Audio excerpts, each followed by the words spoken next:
কক্সবাজার সমুদ্র বন্দরে ৩ নম্বর সতর্কতার সংকেত। উত্তাল সমুদ্র, অব্যাহত ভারী বৃষ্টিপাত। সৈকতের কলাতলী পয়েন্ট থেকে বিস্তারিত জানাতে যুক্ত হচ্ছেন আমাদের কক্সবাজার প্রতিনিধি অর্পণ বড়ুয়া।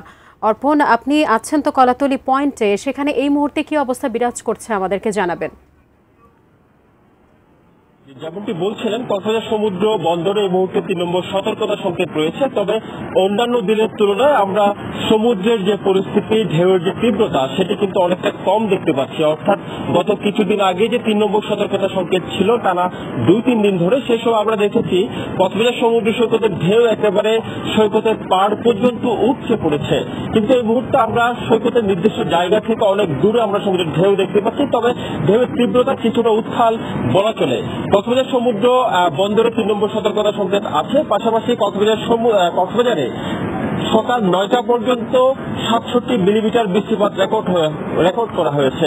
গত কয়েকদিন ধরে যে টানা বর্ষণ, বৈরী আবহাওয়া পরিস্থিতি বা ৩ নম্বর সতর্কতা সংকেত, এসব মিলিয়ে কক্সবাজার সমুদ্র সৈকতে কলাতলী পয়েন্ট, ৩ পয়েন্ট এবং কবিতা চত্বর পয়েন্টে যে সকল ঝাউ বাগান আছে, সেই প্রায় হাজারো ঝাউ বাগান ইতিমধ্যে সমুদ্র গর্ভে বিলীন হয়ে গেছে।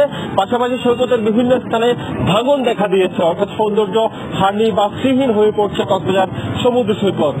ভাঙন রোধে এই মুহূর্তে আমরা এখনো পর্যন্ত প্রশাসনের কার্যকর দৃশ্যমান অস্থায়ী ভাঙন রোধে, অর্থাৎ দ্রুত সময়ের মধ্যে যে ভাঙন ঠেকানোর যে পদক্ষেপ, সেটি কিন্তু আমরা দেখতে পাইনি। তবে আমরা জানতে পেরেছি প্রশাসন সূত্রে অল্প কিছুদিনের মধ্যে নেওয়া হয়েছে। সেই প্রকল্পটি বাস্তবায়ন হলে আসলে স্থায়ীভাবে বেড়িবাঁধ এবং জিওবেতের স্থাপনের মাধ্যমে সৈকতের ভাঙন রক্ষা করা যাবে। পাশাপাশি সৌন্দর্য বৃদ্ধি পাবে বলে তারা আমাদেরকে বলেছেন। সাথে আরেকটি বিষয় জানিয়ে রাখতে চাই, আপনি নিশ্চয় জানেন কক্সবাজারের যে টেকনাফ মেরিন ড্রাইভ সড়কটি রয়েছে, টেকনাফের বিভিন্ন অংশে ভাঙন তৈরি হয়েছে, যার কারণে আসলে দীর্ঘ যে ৮০ কিলোমিটার মেরিন ড্রাইভ সড়ক, সেটি সংকুচিত হয়ে আসার সম্ভাবনা রয়েছে। পাশাপাশি আগত পর্যটকরা যে টেকনাফ দেখার জন্য কক্সবাজার থেকে সেন্ট মার্টিন গমন করেন, সেটির সুযোগ আসলে অচিরেই সড়কটি যদি ভেঙে যায় হাতছাড়া হয়ে যাবে এবং পর্যটকরা আসলে টেকনাফ ভ্রমণ করতে পারবে না বা মেরিন ড্রাইভ ভ্রমণ করতে পারবে না, সে ধরনের আশঙ্কা তৈরি হয়েছে। সাথে এটুকু ছিল এখান থেকে আমার কাছে থাকা সবশেষ।